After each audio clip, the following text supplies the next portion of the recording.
All right, here we are, as promised, back with part two of Mike's story. And this will probably turn out, it will definitely turn out to be a three-parter. Because on part one, we covered his background, his upbringing, his time in the Marine Corps, his time as a law enforcement officer, all the shady shit that ended those careers. And we kind of worked our way right up to the point where he sought healing through plant medicine. And that is what we're here to cover today. And we allude to this towards the end. We I'm going to spoil it for you here right now. But Mike has just joined, he's just signed up for the next round of our Mindful Microdosing Program. I'm really excited for Mike to go through this because, as you're going to hear in this episode, he had honestly a little bit of a weird experience the first time sitting with medicine. I would say that he was really underprepared for it. Not his fault, but the site that he went to, they kind of didn't cover a lot of the prep materials. They didn't do a lot of the things that they normally would do with somebody because Mike signed up kind of last minute. And he's been on this journey through years of therapy, through multiple different types of medicines, and yet he still feels like he hasn't fully integrated all of this stuff. And talking with Mike's actually kind of inspired me to put together like a mini episode where I just give a breakdown of what our program actually entails. Because this is something that we're really seeing now where people go on these retreats or they sit with these large doses of medicine, and as good of a job as that place can do, it still can leave a lot of gaps in that integration process. And the fact is, a lot of places don't do that good of a job. I'm not throwing shade at the place that Michael's sitting with, but just I've heard so many fucking horror stories. So, if you're listening to this and you want a taste of what Mike's got, reach out to him. He's super open with everything that he's been through. Reach out to us. We can get you set up with our program, or we can point you in the right direction of a good center to go and sit with. All right, so that's enough of my spiel. Let's get into this episode. Enjoy part two with my buddy Mike, and I'll see you on the other side. Get a record so we don't lose this. State that again for the record, please, Mike. Talked to your mom last night for the first time in 2 years? Last night for an hour and a half on the phone for the first time or second time in about 2 years since Tell I the told her I people, didn't want tell the people listening why you haven't talked to your mom in the last 2 years, Mike. my mom was a hospice nurse and worked nights most of her career. And I remember like always having to wake her up at like 3:30 in the afternoon to get ready for work. I'd come home, wake her up, and then I'd leave the house and hide from dad. And then mom and dad had a really tumultuous, contentious, toxic marriage, like really bad. In and out of, they were separated a number of times, cops, domestic violence, mandatory family therapy. It was pretty fucked up. And my mom's brother was an alcoholic, so whenever dad wasn't around in the house because of whatever court order, alcoholic Uncle Reggie would show up, and that was fun. So, mom and dad never really like truly knew what love was. Like they never expressed compassion or grace or, from what I could tell, like joy. And they didn't have much either. Like there wasn't a whole lot of money in the house. And I remember as an adult, after the Marine Corps, like I may have even started my police career. Mom and dad were contemplating selling the house where we were raised in Paramus. And my mom had said to my dad, she's like, I should have divorced you years ago. She's like, I should have divorced you years ago, because they were miserable, screaming and yelling, breaking shit all the time. So as a cop, I'd probably see my parents like once every 2 months, depending on the holiday and the season. And then I left law enforcement in 2019. COVID hits shortly after. Reminder to the listeners, my mom's a hospice nurse her whole career. And all I could think about is like, these two are quarantined and they fucking hate each other. Like it was just, every time I called up to check on them, it was just like they didn't want nothing to do with each other. And they probably should have divorced like a long time ago. So I remember my cousin gave me a call like second or third week into December of 2020, COVID. He's like, hey, I think your mom and dad are sick. I tried to go over and visit them, and mom won't answer the phone. She's not answering the door. She sounds really banged up. You should go check on them. So I was like, all right. So they're about an hour south of me. So I called up and mom answered. We talked on the phone, and I was like, what's going on? She sounded noticeably sick. She's like, I think we have the flu. We're okay. And I was like, all right, like, should probably get tested. We hadn't had it yet. My wife and I didn't get COVID yet. That came a few months later. So she was very resistant to go getting tested. She told me there was nobody she could trust. The doctors didn't want to see anybody. She lives in like an elderly 55 and up community in Toms River. She's like, everyone's got it. There's nothing we can do about it. We're just going to kind of weather the storm. So dad jumped on the phone and he also sounded very sick and sounded like they had the flu, like sore throats, almost like strep throat, like they were short of breath, hoarse throats, a little bit of wheezing. They're both 72 at the time, 72 years old. And I was like, all right, well, I was calling you to see what the plans were for Christmas because this is now 2 weeks before Christmas. Was essentially to tell them like, hey, stay quarantined. We're not getting together for Christmas this year. Like, just get better. And that was the plan. And then I called them back on Christmas Eve, and I just had this talk with my mom last night. We kind of like hashed it out, and I called mom. She didn't answer. She called me back, left a voicemail, and on that voicemail, which I still have on my phone, which I'll never delete, it said, "Hey, Mike, we're feeling much better." She sounded better, like it's auditorily sounded better, audibly sounded better. She goes, "Hey, we're feeling much better. We're not gonna be able to make it though. We're still quarantining. Dad's here. Everyone's fine. We wish you guys a Merry Christmas. We love you." And Celeste, wish the in-laws our best, and we'll see you soon. I was like, okay, that was the voicemail. So I listened to it. I was like, oh, it sounds like they're getting better. Mom sounded great. Let me call him back. So I called back, and dad answered, and it sounded like this. Sorry. Wait.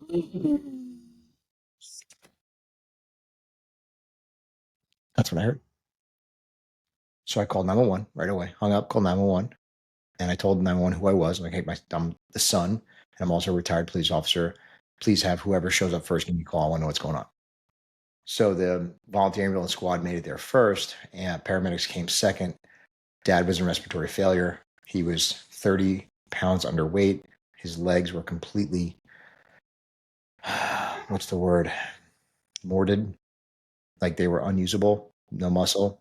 His nose was blue, blood in his urine, almost like jaundice. They're like, your dad's going to die, like tonight. It's like, what the fuck? So my wife and I get in the car, and now we're going to her parents' house. And my brother calls me, who I've had an in and out relationship with years, who kind of struggles with addiction, who's on his own plant medicines healing journey right now, ironically. Okay.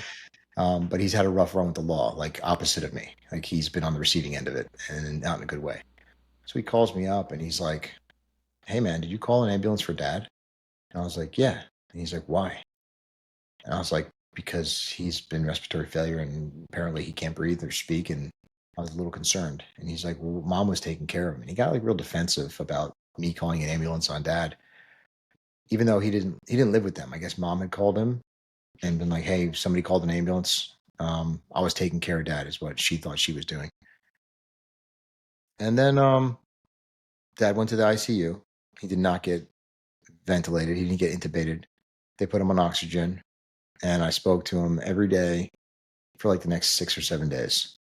The 24th was that night, 25th, 26th, 27th, 28th. We called. I spoke to the charge nurse. They patched me through to his room. Other than having oxygen mask, like breathing through the phone, it was like a wind tunnel. But we were able to talk, and he was getting better. They had him on antibiotics. He had some fluid in his lungs, but it seemed like he was going to recover. And even though my dad was a complete asshole to us growing up, it's like I didn't want to see the man suffer. I guess the last thing I wanted to see was him suffer. And this is pre-Mexico, mind you. So I didn't really have the emotional intelligence and empathy I have now. But like even back then, I didn't want to see anybody suffer. And he was really grateful. He called me on, I want to say it was like New Year's Eve. He called me, left a voicemail. I was in my shop working, ironically. And he told me that he loved me and that he misses us and he can't wait to get out and see the dogs and see the kids and Celeste, my wife. He thanked me for saving his life. And that was word for word what he said. And I saved that voicemail. I'm like, I'm never getting rid of that because that was the last time I heard his voice. The next morning, it was New Year's Day. I'm not a drinker, so I'm in the gym. My cousin called me, who's in the military, high ranking officer, and he apologized for my loss. And I knew what he meant. Like, I'm not stupid, I don't think. I try not to talk to myself that way anymore. And he apologized for my loss. And I said, thank you, Stephen. I said, I understand what you mean, but I'm not sure what you mean. What are you talking about? And he goes, your dad, he passed away. I'm very sorry. And I was like, that's news to me, but thank you. And he said, and this is an adult. This is a lieutenant colonel in the military, active duty. He goes, you don't know? And I was like, no, no, Steve, I'm in the gym working out. I talked to my dad last night. As far as I know, everything's fine. He goes, oh my God, I'm so sorry. And he hung up. So I call his mom, who's my mom's sister. And I said, hey, Aunt Val, what's going on? She's like, Michael, I'm so sorry for your loss. And I was like, what are you talking about? And she's like, you don't know? And I was like, no. And she's like, oh my God, I can't talk to you. And she hung up on me. So then I call the hospital. Again, I'm not really on very good speaking terms with my brother or my sister. Mom wasn't answering the phone. So I call the hospital. I get the charge nurse. And I was like, hey, it's me, so and so. They knew exactly who I was. I said, what's going on? And the charge nurse said to me, I'm really sorry, Mike. I'm sorry for your loss. Your dad was a great man. And I said, thank you. His name was Mike also. I said, I have no idea what's going on. Can you please give me an update? And he goes, oh my God, I'm sorry. I'm not supposed to be talking to you. Your family is here. He hangs up on you. He hangs up on me. So I'm calling and calling and calling, and no one's answering. So that was at about 11:30 in the morning. And I spent the next couple hours confused, talked to my wife, figuring out what we were going to do because COVID, you can't go to the hospital. You're not allowed to see anybody.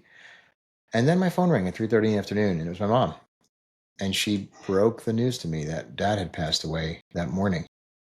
And I was like, thanks, Mom. I appreciate you giving me the heads up.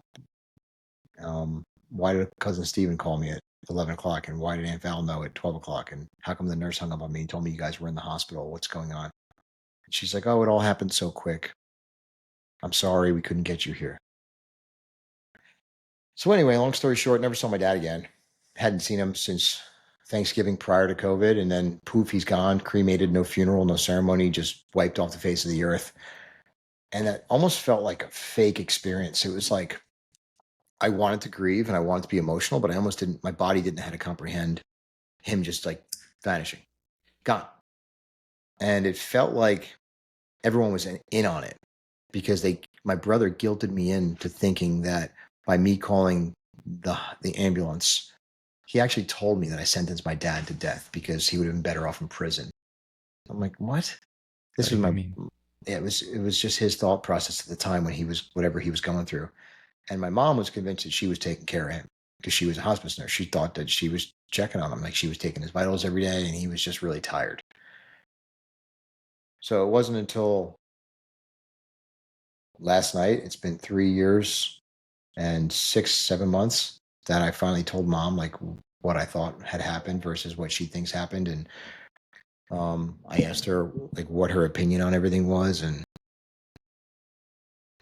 we kind of got real deep last night. I asked her over the phone if she had ever been told that she was a good mom by my siblings. And she said, yeah. She goes, your sister told me that and your brother told me that. And I said, well, you could add me to the list because I'm offering you up forgiveness. And I want to let you know that I think you were a great mom and that you did the best you could, regardless of whatever happened with dad. So, but that was a very hard thing to go through. Keep in mind, like he was an asshole. He was abusive. He was a dick. Hard to love. He was a very hard to love person, but he was still my father. And I feel worse because he had to die alone and suffer alone and he wasn't allowed to be near anybody. And then he almost didn't have a fighting chance because he wasn't given the opportunity. And I've held that against my mom for years. And I've also held that against my siblings for years. And there's this like difference between like, forgiving and accountability. Like we talked about this the first time, like there's a big difference. Like I forgive them. Like they didn't know what they were doing. They didn't know what they didn't know. Nobody knew what was going to happen with COVID. And they were scared. But that was just like another compounded trauma that was just kind of thrown onto my lap. Like when I was just getting over like the whole PD lawsuit cancer thing. I was like, fuck. And like most of the kids from town, like this happened so quick. That he was a coach. He coached baseball and hockey. Nobody knows he's dead. Like nobody. I run into kids all the time. Like, how's your dad? I'm like, I don't know. It's like the running joke. It's like, I don't fucking know because I didn't get the chance to see him. So that was hard. That that was definitely a topic that's come up a lot in my therapies in the past. Not so much the situation that led to his death, more of what he must have experienced and kind of putting myself in his own body, like strapped to this hospital bed, not being able to move, not being able to speak, kind of really seeing like life through his lens and empathizing with his pain. So he was completely alone because this was COVID. So like even Yeah. if you like wanted to go visit, you wouldn't be allowed in. Yeah, no. It sounds terrible to say like my family's a bunch of delinquents, but like my brother snuck up the fire escape of the hospital to go with him after he died. He was Hmm. escorted out of the hospital by security. Like it's fucking nuts. Like it's what he It's kind of does. gangster. He's gangster. He also gets arrested all the time. So it's like I don't put it past him to go fucking sneak up the fire escape. And Um, so, how do you but if feel I had about? gotten Go ahead. that call, like I might have been there next to him doing the same fucking thing. But at Yeah. least I get my dad through. But it hurt. It's hurt for years that I was never even given the opportunity to say goodbye to somebody, regardless of how I felt about him. Like he was my dad. Yeah. Yeah. How do you feel about that? The way that his life did end, being, as you just said, alone, strapped to a hospital bed, unable to speak. Do you think he would have been better off dying in his own bed with your mom at home? I don't know. I don't think I would have wished he would have been surrounded by loved ones. I can't imagine it was fun what he went through. He was probably so scared. My mom just told me yesterday, she's like, when I showed up to the hospital that morning, like he was in his end of life moments. He was only able to give like a little thumbs up. Like that was it. And I didn't know that until yesterday. Hmm. Never heard that story. I didn't know you actually got to see him alive. I figured you got there and he was dead. She's like, no, Yeah. he was still kind of there. She's like, he opened his eyes, gave a little thumbs up. And I was like, fuck.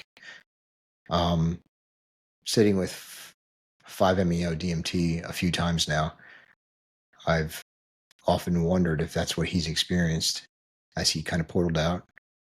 And I pray that it is. I pray that that's what he experienced. Yeah. How do you feel about, the decision that you made to call 911 and take him out of there? You feel like that was the right thing to have done? Yeah. That I won't second guess. I did it as a son, and I did it as a somebody who had been a first responder for 10 years. Like he would have. I asked my mom last night. I said, Mom, I said, given everything that took place that day, and you tried to move him and you couldn't even feel his legs, and he was discolored. I'm like, how long do you think he would have lasted at home? She's like, he would have died that night. I said, thank you, because at least he got like 7 or 8 more days of talking to me on the phone, looking at pictures, talking to the hospital staff. Um, I can't say he was more comfortable in the hospital, but I wouldn't have done it any other way. I would have absolutely called out the ambulance again. We can cut this next question out if you don't think this is appropriate, but do you think that your mom was like trying to facilitate him dying a little bit quicker because she wasn't, a Yes. fan? Yeah, okay. No, we're not cutting this out. Okay. I said for years, I still believe it. Her story doesn't line up. That was me trying to be nice. Like your mom Yeah. was trying to kill your dad. I think I wouldn't say she was trying to kill him. I think she was letting him die because she was so miserable. And since then, like talking to her, again, it's only been 2 or 3 times since he passed. Her story doesn't make sense. She tells me she was very confused and she was recovering from COVID herself and she wasn't sure what was happening. But at the same time, the paramedics took her vitals. They told me she was fine, and she was able to give the paramedics a complete pass down vital report of dad. Like she was able to give his temperature, his body weight, everything was clear and concise. I heard her on the phone. I'm like, my mom's a fucking charge. Like she's in charge of a nursing floor. She knows what's going on. She Mm-hmm. operates well under stress. But when I ask her about like how did it play out, she's like, I don't really remember. I was so sick. I was delirious, and I don't believe it because I heard you that day. I saw you on like I saw what actions you took through through the paramedics. They told me you were completely lucid and with it. So it's like, why wouldn't you have called the ambulance on dad 3 or 4 days prior? Like why the whole time during that week, it was like the 17th to the 24th. How come I didn't get a phone call? Why did I have to wait to find out that dad was in respiratory failure to call an ambulance? Why didn't that happen 3 or 4 days prior? So yeah, I've told multiple people that if I was a cop in that town, mother or not, I would have charged her with neglect of the elderly. I've said it multiple times Yeah, that sounds because she has a reasonable. nursing license and she took an Yeah. oath to uphold that. Yeah. Why did you guys speak yesterday or the other day? What prompted that? I saw her for the first time in 2 years at my aunt's memorial service about 2 months ago. My aunt passed away, her adopted sister, Okay. and it was I didn't get invited. So no one in the family, and there's it's a large family that I'm involved with. My mom had 7 siblings, and they all had 4 kids, Damn. and we're all the cousins are about my age, and most of them are married and have kids. So it's a big family. No one to this day knows how and why the circumstances surrounding Dad's death, like how it took place. All they know is that Mike and Mom and Thomas don't speak anymore. Like something's up with cousin Mike. He doesn't come around. He doesn't come to Christmas parties. Like there's a problem. So it must be cousin Mike. Me. So a few months ago, my aunt reached out and she's like, "Hey, are you going to Aunt Terry's funeral?" I was like, "I wasn't even invited. I have no idea what's going on. I heard she passed, but I haven't gotten an invite." She's like, "Oh my God." She's like, "These motherfuckers. I can't believe they're doing this to you." She's like, "You need to be invited." I was like, "Yeah, I would love to go because they're my cousins. I'm not there for my mom. I'm not there for my brother. I'm there to support my cousins." So I was invited by my cousin to the funeral service, which was in Paramus. And for the first time in 2 years, I saw my mom and my brother. And my mom came up to me and she hugged me and she started crying. She told me she loved me, and I told her back to her. And then my brother came over and gave me a big hug and pulled me aside and told me he apologized. And he's like, "I really want to understand what I did to hurt you." And he looked like the second coming of Jesus Christ with the fucking mushroom hanging around his neck. And I was like, "What's going on with you?" And he's like, "You ever take mushrooms?" And I was like, "We're not going there yet." He doesn't know what I'm on to, but he's on his own, apparently. But we talked. Doesn't sound maybe And the most stable or the most grounded if that's what he leads with. yeah, it was really weird. He started like spiraling about everyone's a mushroom and we're all just one mushroom. And I'm like, Yeah, what? okay. So, but it's better than the alternative, which put him in jail. So, Sure. um, I had a moment with mom. We talked.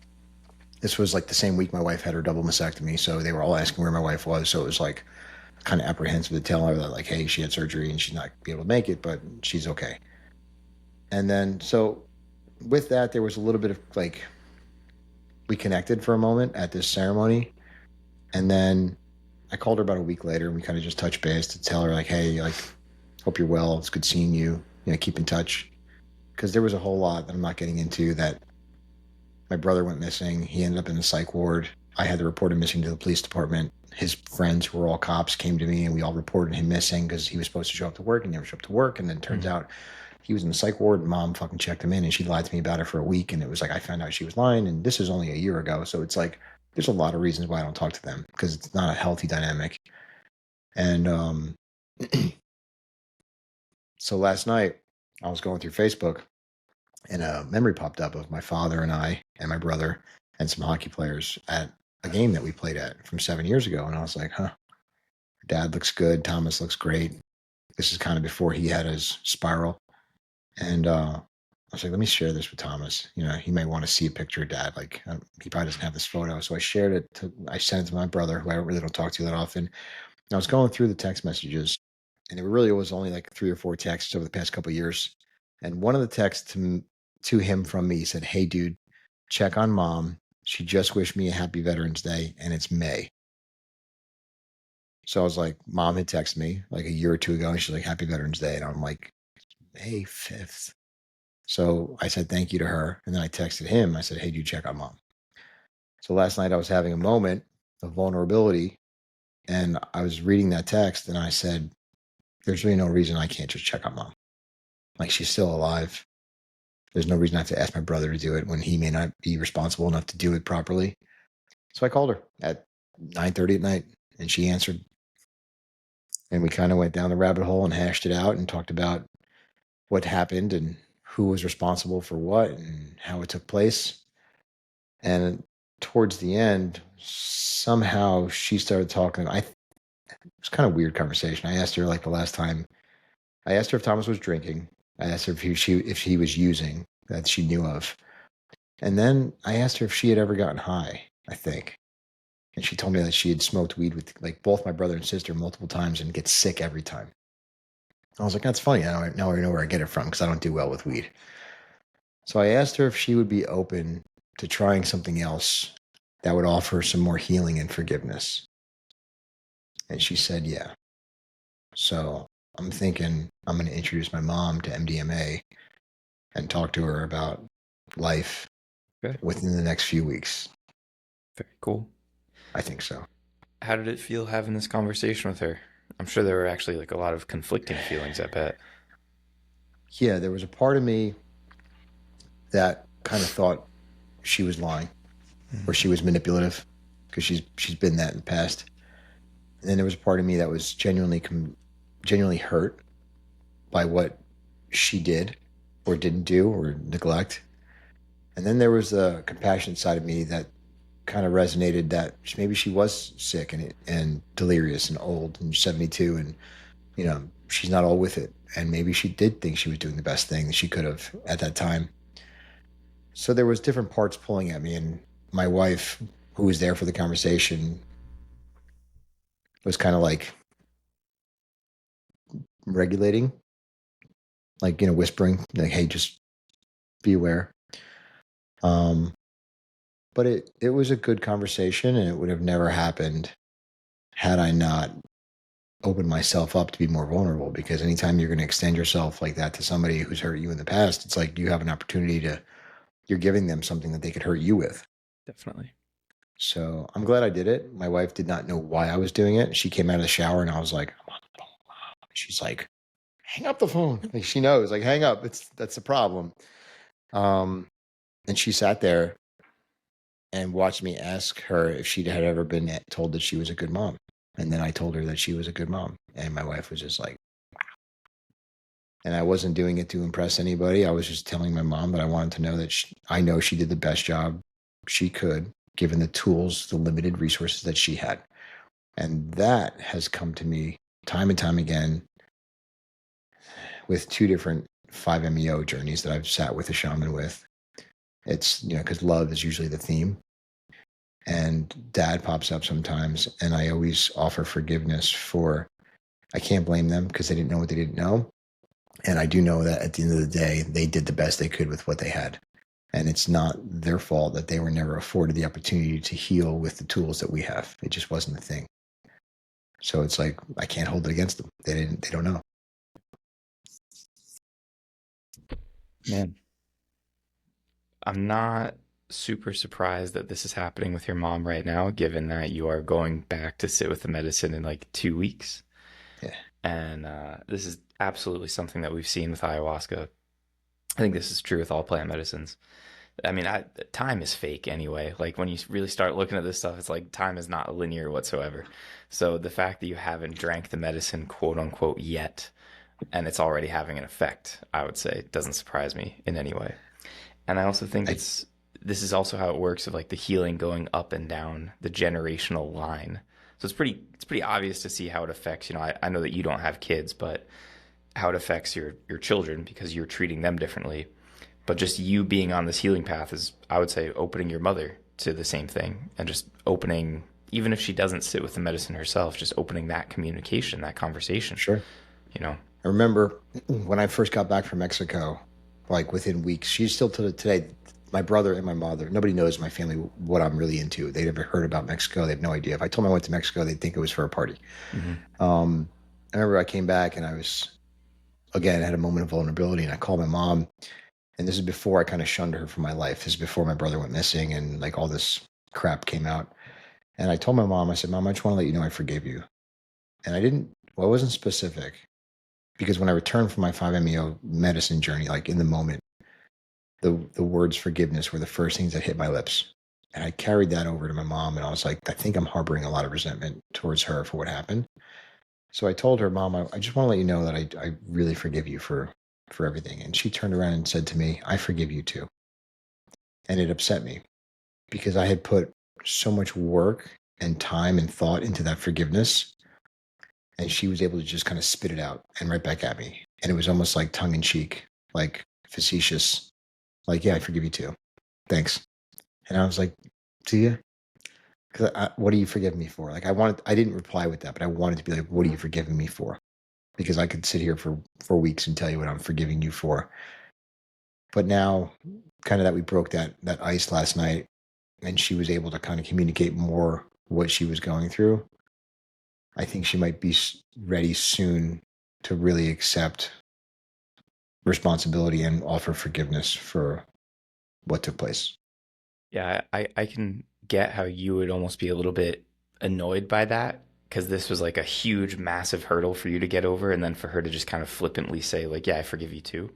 But Yeah, I'm also thinking from the perspective of a parent, like, I could watch Sita like murder somebody and then be like, sorry, dad, and be like, it's okay, honey, don't worry I about forgive you. I it. love you. So maybe there's some of that, like, if I were to, Yeah, take her side in this, but I get what you're saying, that a thought out I forgive you, where I've really taken stock of everything and I really have come around to a place of meaning it. It's different than just kind of spitting out those words. yeah. Yeah. So, So let's talk about that. Let's talk about that Mexico trip. And mm, to be clear, by the way, to our listeners, when Mike is mentioning like Mexico, it has nothing to do with me. I think some mm. people listened to this and thought like you came to my retreat or something like that, which just happened to also be in Mexico. It's a pretty big fucking country. There's a lot of stuff going I on there. might, I mean, well, to yeah, we'll to talk be. we'll talk about that too. But So yeah, this was dad had passed away. It was about that next fall, so like and 2021, 2022. 2022. Okay. It was the summer of 2022. Okay. I was under the impression I was getting hired by the DEA. Conditional offer, academy date. My recruiter called me. He's like, "Get ready for June. Like, you got to do your final PT test, fingerprints, background check, polygraph. Everything was done." And he's like, "You're going to the academy in June." So I started scaling back my business, and next thing you know, it's like never heard back from my recruiter. And we found out what took place. It was a professional slander, essentially. Gross violation of my settlement agreement that we typed up, and it just had it all like caving in around me, like no hope for a future, no job. All this years of law enforcement just gone down the drain. I was barely able to pay my bills. I was emotionally empty. Um, I don't think I had maybe just started TRT, so I was like hormonally imbalanced. Um, Drinking, not heavily, but just wine occasionally. Now it's been like 3 years. Like I don't touch it. I never abused it. I just don't want poison in my body. It was just a culmination of everything. My dad passing away. Business was like hemming and hawing. I wasn't sure which direction I wanted to go. This fucking DEA mindfuck trick that like, hey, we're gonna hire you, and then dangle the carrot, and then they yank the rug out from under you, and like, haha, like, fuck you. Um, my wife saw the writing on the wall. Like I started acting out. I wasn't acting normal. I was angry. I was very cynical. I was very short with her. I was not a loving, compassionate husband. I was losing my temper very easily. I was breaking things in the garage. We would argue. I'd break things in the house. I would rip out like stiles and rails from the banister. I like fucking broke an exercise bike over my head. Like I just picked it up. I was breaking shit. I don't know what was wrong with me. I was uncontrollable anger that I had to get out. And it was anger from my father. It was anger from my lawsuit, from work. There wasn't like a day that went by where I didn't feel like going back to my PD and just shooting that place up. Like that thought went through my mind a lot. And there are certain people I would absolutely fucking go target. Like that's how angry I was. And if you're watching this, you know who you are. Allegedly. Yeah, you know who you are. So I was just harboring this hate and anger for so long. Um, and my wife came to me because we weren't functioning well. Like we were not husbanding and wifing well at all. And she saw the writing on the wall, and we had talked about separating. We weren't sleeping together. We were in separate rooms. And I was just kind of like going through the motions. Like I was a fucking robot. I had definitely had PTSD or trauma or stress or whatever it is you want to call me. I was just going to work, waking up, and fucking going through the motions. I was no facial affect whatsoever, and I was fucking angry. So she sat down with me one day, and she's like, "Hey, this was probably mid argument. She's like, I want to just let you know, like, I can't do this much longer. She's like, this is taking a lot of burden on me, and I can't afford to get sick again. She feels that the lawsuit played a big role in her getting cancer with the stress it took on her. She's like, I don't want to stick around for this. And I don't want to see you kill yourself. She's like, it's fucking, there's guns everywhere in the house. And I had talked about it a lot, about like not having a pension, not having a savings account, because I didn't care anymore, because I wasn't planning on living past a certain age anyway. And I was just self-select at a certain point in my life. And she said, I want you to know that I'm not going to stick around for you to do this to yourself. She's like, I can do it without you. So she's like, I want to offer you the opportunity to sit with me, and we can talk about a divorce. We can talk about going on meds, like antidepressants, or we can talk about this other option that's happening in Mexico. And I had no idea what she meant. Like, I was numb to the world. I wasn't watching podcasts. I really wasn't tuned in with like what these guys were doing down in Tijuana. And that piqued my interest, because antidepressants don't. And the idea of being alone without her wasn't attractive at that time. So she gave me a couple different websites,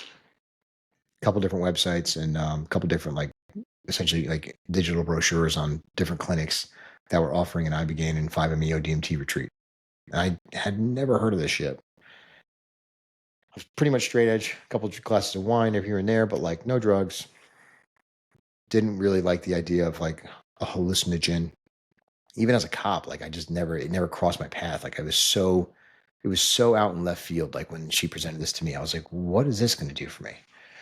And she's like, you look into it. Here's some podcasts. Here's some Sean Ryan thing. Here's some like mic drop stuff. Here's some Marcus Luttrell stuff. Here's some Marcus Capone stuff. And I was like, these are all fucking Navy SEALs. Like, I don't need this. Like, I'm not a hardened Navy SEAL combat veteran. Like, matter of fact, I never saw combat in the street of fucking the town I worked in. I did, but I'm like, I don't need this. I'm not a combat hardened fucking PTSD guy. I'm just angry because of my dad. You know, I don't know what else to tell you. I don't need this treatment. It's not going to do anything for me. I don't have that. I don't have what they have. I don't have breacher syndrome or traumatic brain injuries. Like, I'm different. She's like, think about it. So I thought about it, and I called up and I applied. It was with, can I say who it was with? Yeah, go ahead. Yeah, right. It was with the Mission Within, fantastic group. And I screened with them, and I was accepted. And the fact that I was a veteran in law enforcement, like right away, like they don't care what you've been through. We don't care about your childhood. The fact that you hit those two markers, like you're more than qualified to come down and receive our treatment. And I got a date of September of 2022. And I remember, like, I didn't give much thought to it. It was more like I was going on vacation for a couple of days. I had no idea what I was in for. I didn't know. I was so busy with trying to bury myself in work. A couple of big jobs popped up on my radar, and I was chasing money. And it was about a week before the retreat. And as far as like cleaning up my diet, it was already there. I just had to back down the wine. There was no antidepressants or drugs or SSRIs I had to worry about. So it was like, just show up. So I wasn't even packed. It was like a week out, and I was just like, I never got the intention workbook. I didn't get like the onboarding calls like everyone else was getting, because I was like a last minute add-on. And I almost canceled last minute, because I had like two big jobs land in my lap for the city, and they were both like $7,000 or $8,000 jobs, like independently. So I was like, oh wow, a lot of money. Maybe I could just reschedule Mexico. I'm just going to go back another week. And I sat there, and I sat with two friends, and they knew what I was supposed to go do. And I told them, like, hey, I'm having this predicament. Like, I have two deadlines I have to drop off in the city, both on the same dates when I'm supposed to be in Mexico. I was like, I don't want to miss out on this money, but I don't want to go to Mexico really all that bad, because I don't think I need it. I was like, maybe I should just like cancel Mexico. And my two buddies were like, no. They're like, we'll take care of your deliveries. Like, just pay us for our time, and you go to Mexico and don't worry about it. Like, we got this. So I did that. I contracted two friends to like deliver for me and set up, and it was great. It was a trade show. And I rolled into Mexico, and it's a fantastic experience. It was, you got to do blood work, you got to do EKGs, you piss in a cup as soon as you show up. Like, they test your urine. No phones are taken right away. Like, you're digitally unplugged for a couple of days. You give them your wife or whoever your loved one's number is, and they can check in with them every couple hours. They check in with them, just let them know that you're okay. And then right away we jump into like workshops, meet and greet circles, some mindset stuff, mindfulness work. And then I think it was the first day. Yeah, we rolled in right away, EKGs, blood work, the whole workup for labs. And then by 8:00 that night, they were putting IVs in us and putting us on a scale and measuring our weight. And I remember seeing them, like, they were dosing out the Ibogaine in little capsules. And We went down to this fire ceremony. It was beautiful. We prayed. We lit a fire. We did intention work. We drew through three pieces of artwork earlier in the day, and it was like the first piece of artwork was the prompt for the first piece of artwork was draw how you feel right now. And I'm an artist. I do that. I'm an artist. So I was like, how do I feel right now? I feel like I shouldn't be here.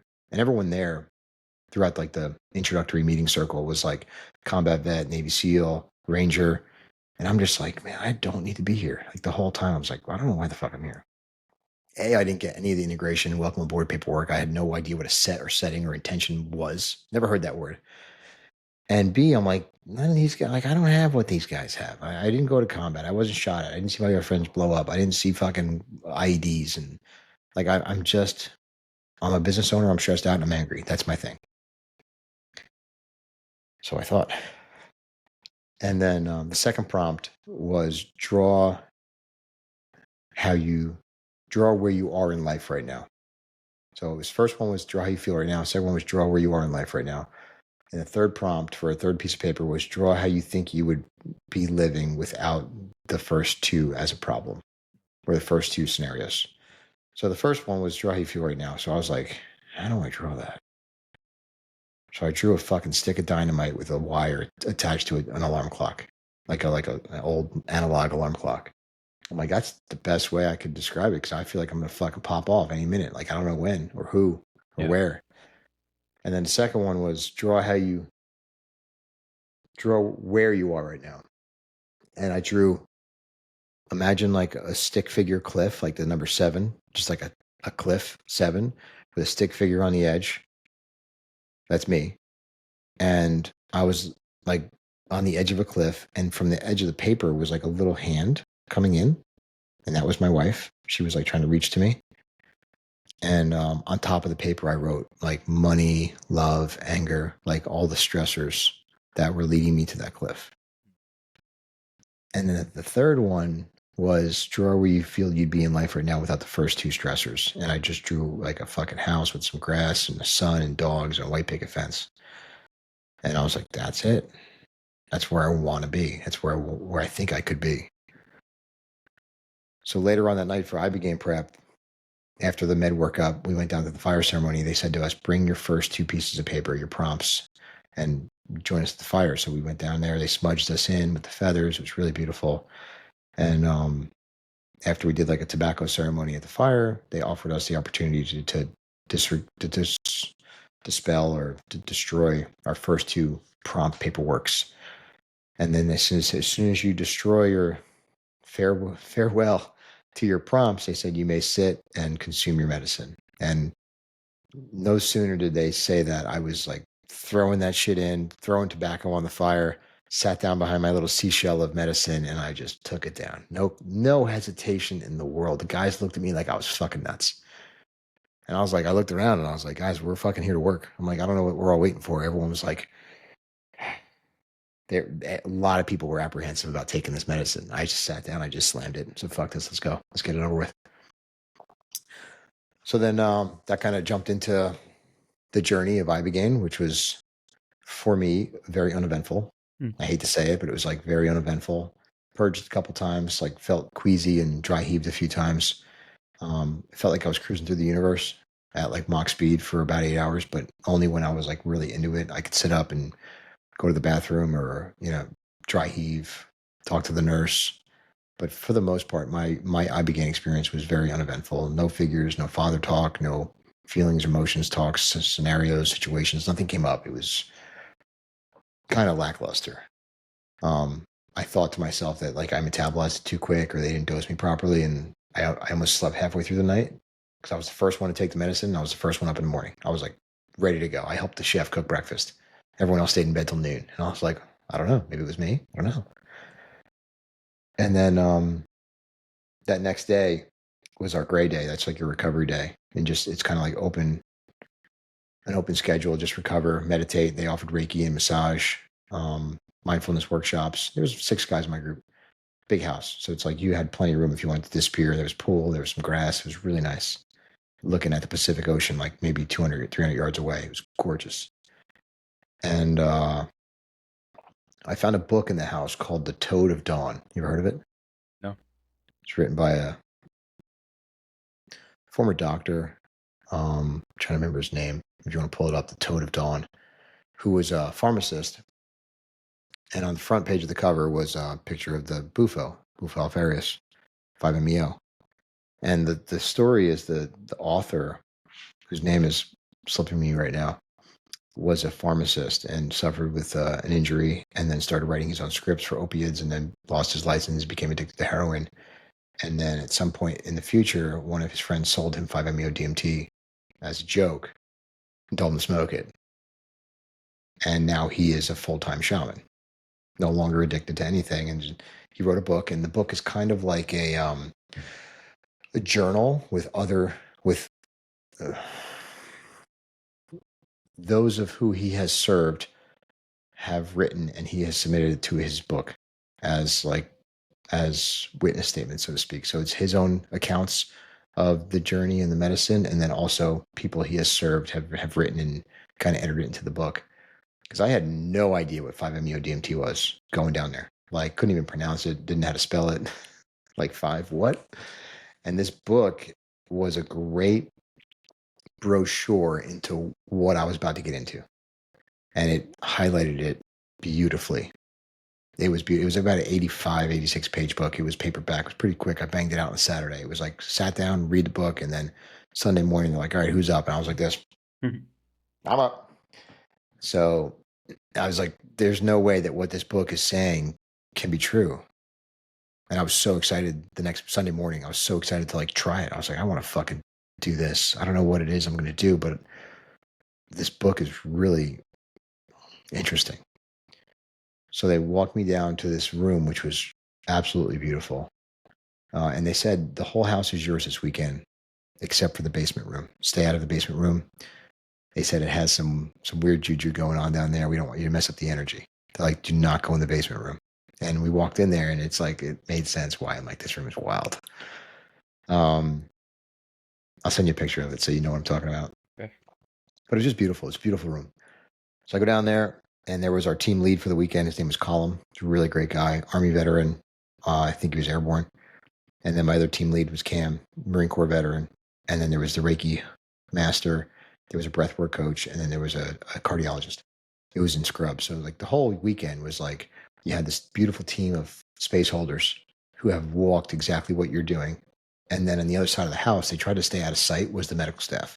Like you'd see them coming in the kitchen to eat, stethoscope, hold the monitor. But for the most part, they kept out of our way, and they let the professionals kind of handle our mindset. And then I remember Colin said to me, he goes, are you ready? And I was like, yeah, I think I'm ready to find the meaning of life. He goes, yeah, you're ready. Because they all knew I was reading the book. It was the only copy in the house. And I remember sitting there on like Saturday reading it. And I was like, you guys want to hear this? And I'd like break open a page, and I'd like preach to them what the sermon was. And I was like, and a beautiful explosion of liquid gold blasted through my temple. And they're looking at me, and I'm like, it sounds like a 50 Shades of Grey novel, but it's... So I was like reading excerpts of the book to the guys, and I don't think they wanted to hear it, but regardless, I fucking said it. So the next morning, like everyone knew I was like really into this fucking experience. They're like, dude, come on down.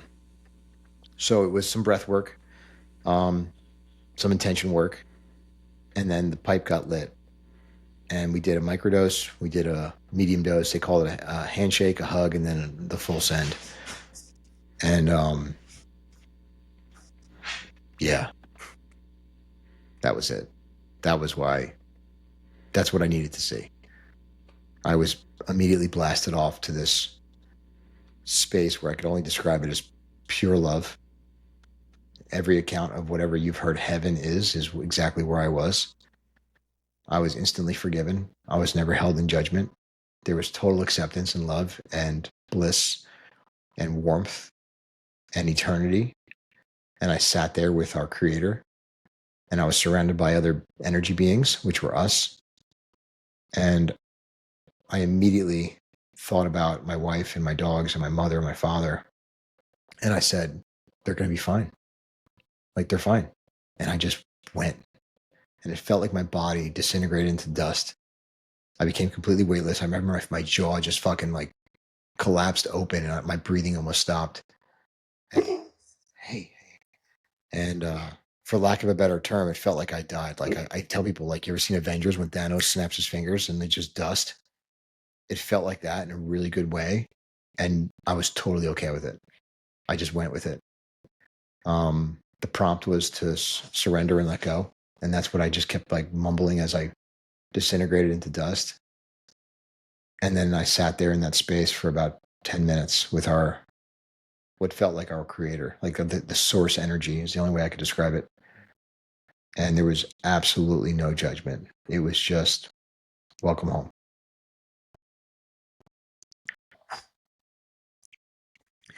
And then because the medicine burns off so quick, I'm not sure the science behind it, but it doesn't bond to the receptor very long. It burns off.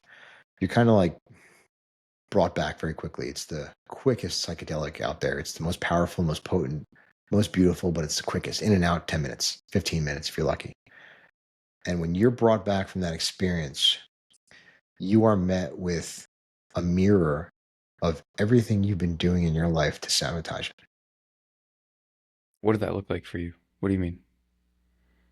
I was holding on to all this hate and anger and bitterness, and it wasn't serving me because the only thing that served me at that point was love. Mm. And the only word that came out of my mouth when I came back was forgiveness. It was like right fucking here. And I knew that I was holding on to stuff and I wasn't allowing love because I wasn't forgiving. And I started bawling. Like I hadn't cried in years. Years. I can't remember the last time I cried. Maybe when my wife had that bone marrow thing, like sucked out of her fucking hip bone. And it was like a big group hug. They all told us, they all told us that they loved us and they were so proud of us and God loves us. And they offered me a fruit bowl. Nice. And they walked us outside. They walked me. It's done one at a time. It's very sacred and personal. It's done one at a time. It takes about 45 minutes from the time you get down there to the time you're kind of walking out. And I sat down on the grass and I was just in absolute awe. It's breathtaking. Absolute.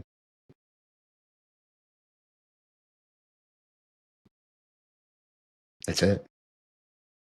And since then, the theme has been, if that's the science behind it, is that chemical is found in our pineal gland in our brain. For those of us that don't know, 5-MeO-DMT is found only in a very, very few natural resources in the world. You can synthetically blend it if you want. It's found in this toad. It's found in our brain. It's found in ayahuasca in very low dose. It's found in changa, which is an Australian plant. But if that's what's released in our brain when we die, and that's what you're smoking and that's what you experience, there's something else going on behind the curtain. Because like the theme for life since then has been like life's purpose is just love. Like it's just about love. And every time I sit with a medicine now, which is usually about once a quarter, it's typically the same thing. It's just like, oh yeah, like it's a reminder. It's like, fuck, I'm here looking for the answer, but the answer is always love. It's always love. And I think that's often the answer that the medicine gives you is, like you said, showing you a mirror of all the ways you've been sabotaging that and all the things that you do that get in the way of feeling that love or giving that love or receiving that love. Yeah, so I don't want to drag this out forever again tonight, but the 5-MeO, you're brought back and there isn't a whole lot of processing that goes on because it's so powerful, Mm-hmm. but you feel it more than you think it. Like you feel something that is, what is the word when there's no word for it? Inexplicable. No, there's no word. It's like there's a definition for a word with no word. Effect and effect. Anyway, there's a word for a word that has no word, and that's what the word is. But inexplicable. When you come back from a good, well-served, well-prepped, well-set up medicine journey with 5-MeO-DMT, there are no words because it's a feeling that you can't describe and no one's going to make any sense of it. Oh, yeah, I believe that. And the work for me began when I started sitting with MDMA. Well, okay, I'm glad you bring that up because that's kind of what I wanted to transition to is like, what do you actually do with that? So, especially with 5-MeO, because it's so fast, you get this glimpse of the promised land. You get this glimpse of this Yeah, infinite love. And then you're back in this house in Mexico. And then 2 days later, you're back in your house you're in New out. Jersey. So it's like, well, what the fuck is actually different now? Yeah, and I would say based now, it's been 3 years out. I did take the week off. I spent in San Diego for a week. I went snorkeling with the seals. Like I took the week off. I was like, I'm checking out. I'm going hiking. My wife actually flew out and met me. One of my buddies was a SEAL out in SEAL Team 5 in San Mm, Diego. We went to his wedding, which was ironically that weekend. So it's like we that's made cool. a week out of it, and I was floating the entire time. But what do you do when you come So yeah, back? now you just had a dope vacation. Like, what's Right, different? sick vacation. And like, well, who can you tell about it? Who's going to Mm-hmm. know what the fuck you're talking about? They're going to think you're crazy, first of all. Yep. I went to Mexico and did drugs with a bunch of veterans. Yep. Like, that's the best way I could describe it. What I found was it's a good reset in terms of like, I didn't know what I didn't know, and I needed something to save me. Like that life vest. That was absolutely the life vest I needed. It was a hard reset. And my brain and my heart and my body thanked me for it. But I still didn't know why I was down there. I didn't know the reason why I was acting a certain way. I didn't know Well, the yeah, you triggers. did zero fucking preparation work There's too no for that. work. Even if I had done prep work in like let's say a month worth of prep work, I would have never known what I know now regarding my childhood and like my feelings and thoughts and emotions and my little Michael, my protector self that shows up. That would have never came up with some fucking stranger on Zoom 3 weeks Yep. prior to the trip. Would have never came Yep. up. Yep. So I say it time and time again. Mexico is a great reset, but that's just the start. That's not the finish. You're not going to be fixed when you come back. You're going to feel great. Yeah, man. It's just the start. And if you choose to do the work when you come back, it can be such a beautiful transition. And I really feel the work is to like get that mirror and start digging into it. And for me, it was about 2 years later. I started using psilocybin when I came back because like it was almost at the end of the retreat, they brought somebody in who was also a veteran, part of the staff of the Mission Within. And he's like, hey guys, I have some products here. If you guys want to buy them, here's how you transport them. We can ship them to you. And I was like, what's this guy selling? And he looks like he was teleported out of Woodstock.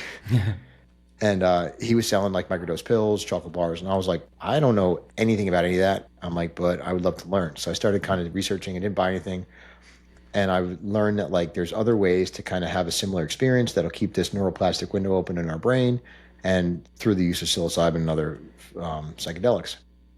So I, through my network of yoga instructors and New Jersey plant medicine coaches who I kind of knew of, I just started asking around and I found myself a very reputable mushroom craft person, mycologist. He's a mycologist in Colorado. It's legal there. Yeah. And I started using that, and it was fun. And every quarter or so, I'd sit with a few grams and have a blast in the backyard. I'd meditate.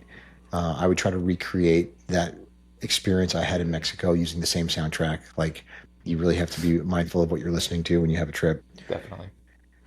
And my wife and I, we got much better.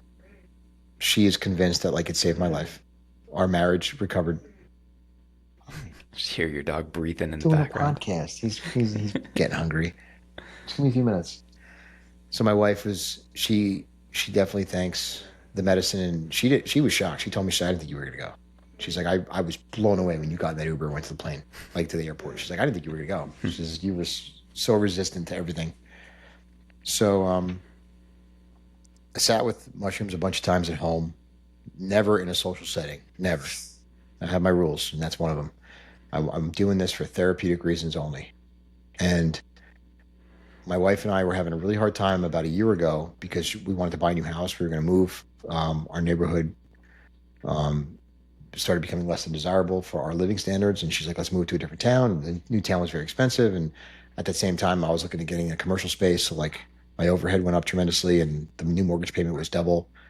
And I started having that blood pressure tick and that feeling again, like I couldn't manage. And we started talking about like we're not communicating well again. I wasn't acting appropriate like a husband should have been, regardless of like whatever work I wasn't doing. Like the stress of real life was taking a toll on me because like working for yourself now, there's no DEA, no pensions coming to save you. Like it's you and this fucking massive mortgage payment, like make it work. So What was like the time frame on that? So like you come back from Mexico up until like when you feel the stress and the bullshit of life creeping back in. How long did that take? about 2 years. Okay, that lasted Yeah, it's wild. pretty long. That's good. It was a while. Like I came back from Mexico, we'll call it October of 22. Um, it was good. Like I was in a great space, and that lasted a while. And I did I'd say my quarterly training. I was microdosing at the time, which Okay, we I right. So talked about. you had little boosts in there. Yeah. Right. And again, I'm fitness oriented. I'm goal oriented. Like I'm living a clean lifestyle. So like for me to maintain like my emotional window of tolerance is like I just have to hit a certain ceiling essentially. Like I have a floor and I have a ceiling and I got to operate within that. As long as I do that stuff, I'm usually pretty good. Yeah. But then you have these outside stressors like money and finances and like housing and mortgages. And then it came out since my business wasn't doing as well as I thought it was doing, working from home, then I couldn't be on the new mortgage. So my wife had to go on the mortgage by herself. And it was like, not only was it insulting and it felt like demasculinating, it was also like insulting. Like I was like, I can't even carry my own financial weight around here. It's like, why are we buying a new house? Like, can I even afford this? So we started talking again about splitting up last year this time. And we don't have kids because of what happened with cancer. And I said to her, I was like, I really don't want to do this. I don't want to get divorced. I'm just sorry I'm having such a hard time because I didn't want to sell the house because I was comfortable. And she's like, I told her, let's get somebody involved. Like, we need to get somebody involved because I don't think this is the right time for us to call it quits. I'm going through like this transition or growth period. So let's get someone else involved that can help us mediate the finances and the stress of selling a house, which is very, very stressful. So we did. We were introduced to this guy. My wife found him on, I think, BetterHelp. Mark, his name is. Shout out to Mark. And Mark's local, but virtual. And he has been the best person for our marriage that I have ever met, outside of myself and my wife. So why is that? What do you attribute to Mark? What has he done for you guys? Mark's a plant medicine user, which is not in his bio. Mark is a jiu-jitsu practitioner, and he's on TRT. So right off the bat, him and I are best friends. Legit. Mark, it's like he's like me, but older. And Mark is able to see both of our feelings and thoughts and emotions and bullshit, take us to have a pause, and then have us communicate what we really want. And he's able to kind of interpret what we want to say. Because her and I, we have these things that come up and we don't always say that or deliver them the right way because we're two totally different people from different families. And we were raised with different talk patterns and speech patterns and feelings. And Mark is able to kind of see what we're trying to say and be like, I think what you're trying to say is this. And I'm like, yeah, fuck, I didn't know the word for that. I didn't know how to deliver that. So almost like getting to the real feeling underneath like the knee-jerk reaction or the initial response. Yeah. Yep. And he taught us how to reframe our questions and how to take a tactical pause when somebody says something that triggers you and just ask them politely how to redeliver it. Like, please redeliver that. I don't understand what you said. And I'm not trying to be an asshole, but I'm genuinely confused by the question because there's not enough information that you presented. Like, I don't understand what you're asking me. So don't get frustrated when I fucking yell at you. So after talking with Mark, I'm laughing because Cordy starts half of her communication with me like halfway into her thought because it makes sense to her because she thought all the things. And I'm like, sorry, honey, I don't know the first 50% of what you're trying to tell me because you never fucking used words and I need words to understand you. Hey, babe. Yeah. Did you call that guy from the gym? And I'm like, who the fuck are you talking about? She already knows in her head who the guy, and I'm like, I don't know who you're talking about. She's like, why you gotta be an asshole? I'm like, what the fuck are you talking about? And then Absolutely. It's like, I don't want to go to dinner with you tonight. Fuck you. I'm sleeping in the guest room. That's how it happened. That's how marriage happens. So after speaking with Mark, I'd say for about 4 or 5 months, we were able to successfully sell the house. We moved in with my in-laws, my wife's parents. And then that was more stress because it's like, who wants to live with their in-laws? That's fun. And then buying a new house was also very stressful. And I think once Mark felt that we were settled and stable and that I wasn't going to pop off, he said to me, he's like, hey, dude. Now, again, this is virtual telehealth, mental health counseling once a week. He said to me, hey, dude, you ever heard of MDMA therapy? And I was like, yeah. I was like, I heard like the VA is trying to get it approved. I think it's up at the Senate. They sent it back to the FDA for more clinical trials. I'm like, it sounds really cool. I don't know anything about it. He's like, I'm gonna send you a text. So Mark sent me a text of a woman who he had sat with, who's also a licensed therapist. Shout out to Big L. I won't say her name. She's operating in the shadows, which is where we need her to be. Mm-hmm. And she is a licensed practitioner, owns a private practice of mental health professionals Monday to Thursday.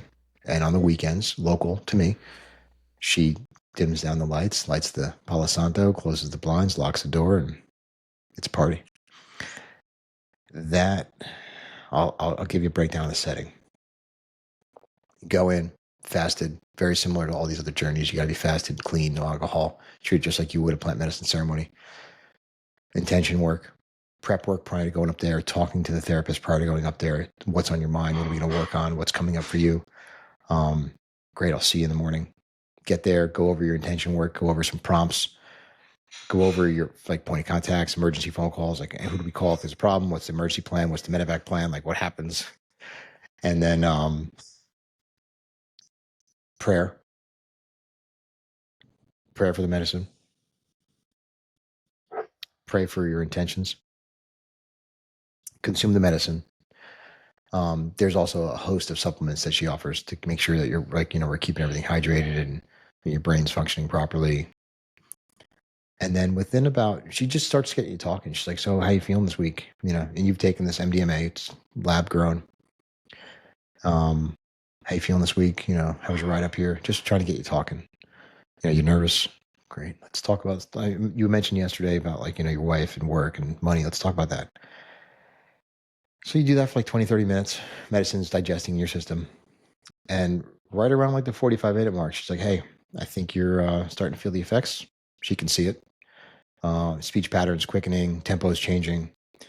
I'm going to give you some music. She gives me these exact headphones, the XM4 Sony's. And she puts on a beautiful playlist. And she says, hey, I'm going to start recording now.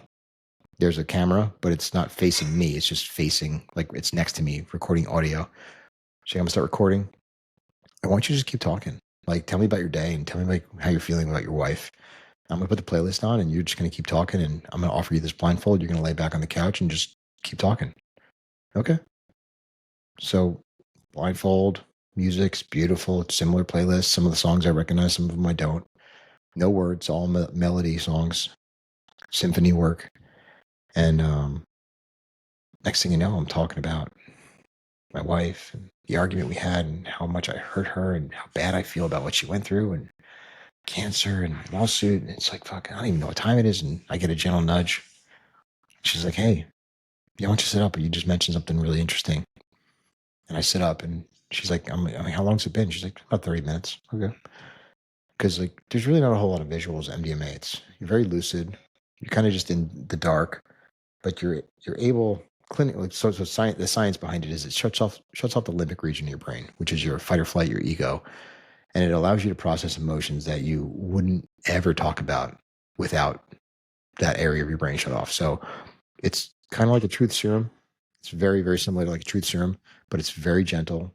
You almost can't cry on MDMA. Like your emotional ego is turned off. So you can talk about very traumatic experiences, talk about your father, talk about your childhood, talk about things that would normally break you. Tears, the most vulnerable moments in your life can come out. And it's almost like you're testifying in court. Like you're just able to kind of put them out there. And the idea is that she's capturing them, which didn't happen in Mexico. She's capturing them recorded and she's jotting it down. And then when you leave that day, she hands you back a transcript of everything you said. And she highlights all the big stuff. She's like, man, this came up. I had no idea this was going to come up. So you go through this journey. It's about a 4 or 5 hour journey with MDMA. And you just kind of talk about whatever comes up. And she'll wake you up every 30 or 40 minutes and prompt you. Like, hey, you just mentioned something about your mom when you were a kid. Like, did you know that? Did you remember saying that? I'm like, yeah, I remember saying that. She's like, let's go back in and like talk about like, how do you think little Michael felt? And I'm like, fuck, Michael. And next thing you know, it's like, who the fuck is this kid? And I'm sitting there like, young Michael has never been acknowledged. I never even heard young Michael and how hurt he was and how like scared he was and how unseen he was and how unloved he was. And then I'm talking to young Michael for like 2-3 hours, apologizing to him. He's asking me where I've been, asking him where he's been. And she's just writing. And what I'll call her L, my therapist, she's into it. Like she's not sitting across the couch with her legs crossed judging you. She's on the floor Indian style, like hand on you, guiding you, walking you through this. Palo Santo, incense, music, lights are dimmed, mandalas lit up on the wall. Like it's a full plant medicine ceremony. She's holding awesome space. And that's when I say the real work comes out, because you're able to get to the root cause of the issue without emotion. And then you get to, with her, it's like get this Reader's Digest of a journal, 40,000 words of stuff I said, that I go back home, and over the next week or two, I actually then sit with her through integration calls and we go through it. And she's like, "Did you have any idea that this happened to you as a kid?" I was like, "I fucking barely remember that. Like, I don't remember doing that." She's like, "Yeah, we talked about it a lot." I was like, "Fuck, I remember it now." Yeah. Now I remember it like Yeah. it was yesterday. But something about that medicine will unblock your brain, and it's very gentle. If I had to recommend one thing to start with, if you guys are going through a traumatic experience and you want to sit with some therapy, I can't recommend MDMA more. It's so gentle and it's so loving. I agree, especially for a bigger experience. It's like it's hard to go wrong with MDMA. Like it's hard to have a bad time on MDMA as long as you're not like in a really terrible environment. You're Yeah. generally going to have a positive experience. I Yeah. like the truth serum analogy. Something that a lot of our clients have said is that microdosing makes it so that they can't lie to themselves anymore and pretend that things are fine when they're not. But I Yeah. do think something like MDMA is uniquely potent at dredging up memories that we've straight up blocked out or just spent so long not thinking about that we've You practically don't even know forgotten they're them. there. Exactly. Yeah. Yeah, exactly.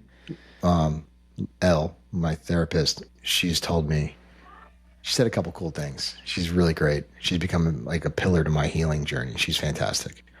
I've sat with her 3 times now, usually 3 months apart. So it's not like I'm banging this stuff out on the weekends. It's like you have to earn the work in between the sessions to earn a visit with her. Well, and it's like you need more stuff to come back to. Like Yeah.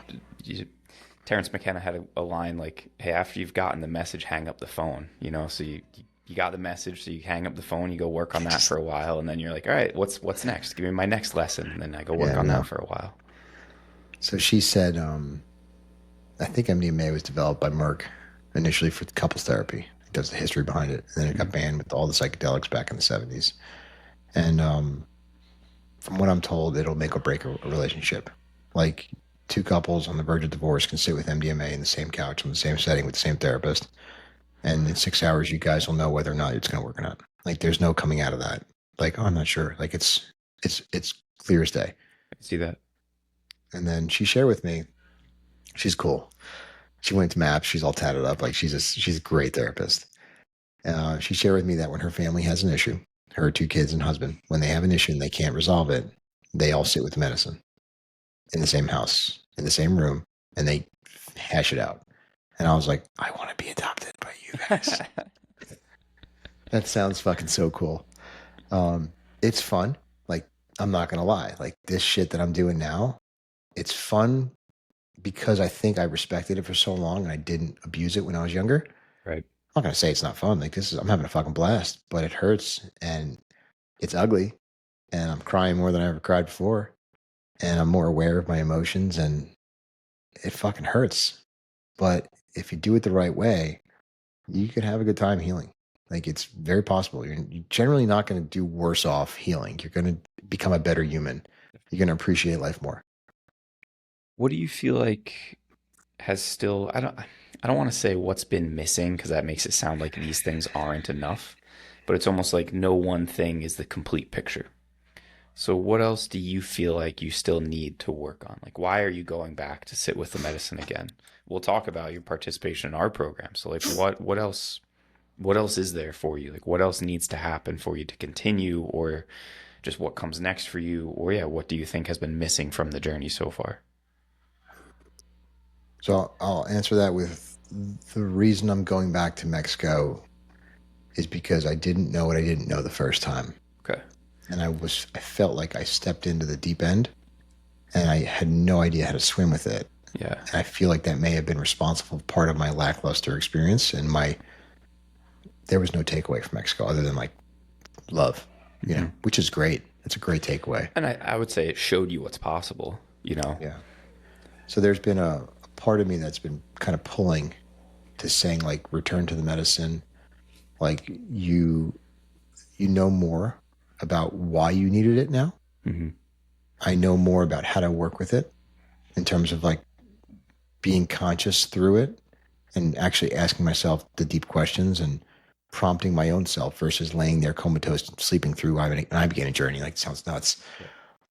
I feel like I owed it to myself to kind of take a second swing at it, so I'm not second guessing my first experience. Like, I don't want to be like, well, maybe I'm just immune to it.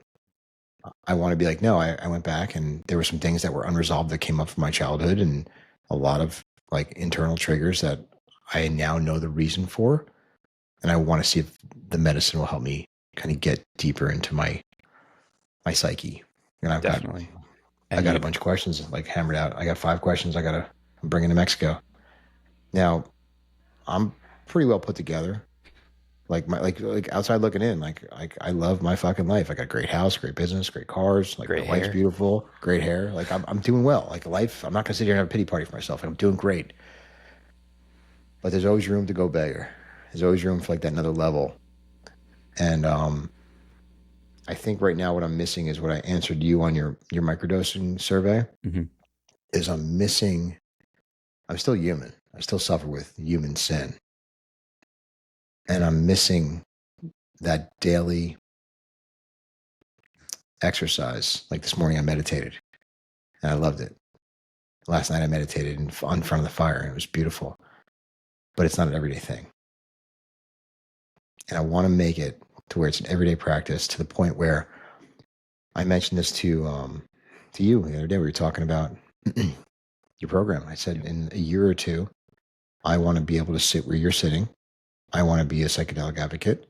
I want to be able to host medicine retreats in whatever way, shape, or form that shows up. I want to be able to help other people find healing and hope and wholeness. And I feel the only way to do that is to really dig my heels down into the work now and kind of leave like no stone unturned. Whether or not the medicine in Mexico has anything for me or not, it's not up for me to decide. But the work it has to continue. I asked Elle, my therapist, because MDMA, again, you can't have a bad time on it. Like, I have a blast when I go up there. It's fun. It's dramatic. You walk away with like, fuck, I didn't realize I used to pee on the carpet as a kid because I fucking resented my parents so much. Damn. Yeah, like I was one of those kids. That's an actual thing. Like, diagnosed thing. Like, you hate your fucking parents so much you piss in the house. That was me. Didn't know. Remembered it on MDMA. 7 years old. So I asked Elle, I said, when does this have to stop? Like, when when is enough of enough? And she's like, Mike, she's like, when you're able to walk on water and emit a glowing energy around you, she's like, that's when you're done. That's the sign that you've achieved it. She's like, other than that, I'll see you in 3 months. And I was like, all right, see you in 3 months. Yeah, I mean, to that point, I think just being human incurs some of this. One of the analogies that our maestros down in Peru use is that we are trying to clean. It's like looking through a mirror, and that mirror has all this grime and just years of dirt caked up on it. Did I say mirror? I mean window, through a window. I don't know what I even just said. But it's got all this dirt and grime piled up on it. And we're there to just like scrape off and kind of wipe off layer by layer some of this. And using these plant medicines is like spraying some super high quality Windex on that shit and cutting through some of that grime. But you clean your window today, 3 months from now, you got to clean it again. It's not like you're ever finished doing that. You just accumulate bullshit just by being alive. And that's part of our microdosing program is, hey, let's accumulate as little bullshit as we have to. Let's not go seeking it out by watching videos on Instagram that are just making us feel worse, but recognizing that's part of being a human being. Yeah. I gave, Carrie. Yeah. Shout out to Carrie. Yeah. She was having a rough one this past week. I love her. She's great. And I said to her, she said to me, she's like, I think I'm regressing. And I said, time out. I said, time out.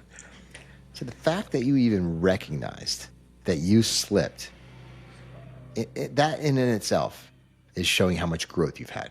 Yep. Because if you had never even started this healing journey in the first place, you would have never noticed that you regressed. There would be Mm-hmm. no regression because you'd just be stuck back there.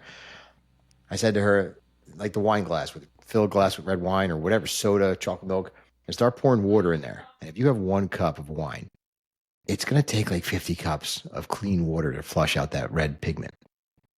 That red pigment, that's 40 years of living unhealthy. That's 40 years of sinning. That's 40 years of not living holy, not living by love, not living by God, not living by truth. It's just compounded 40 years of bullshit like the Windex.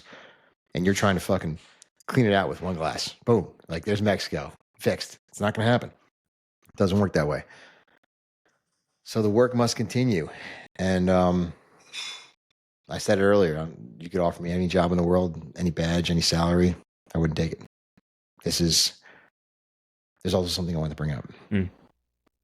I mentioned earlier how I used to think about going and shooting up that place that I used to work at. And it wasn't until the medicine where I realized that misery loves company. And like the 4 agreements, it wasn't personal. It wasn't. They were just doing it to me because they were truly miserable and they wanted me to join their misery. Yep.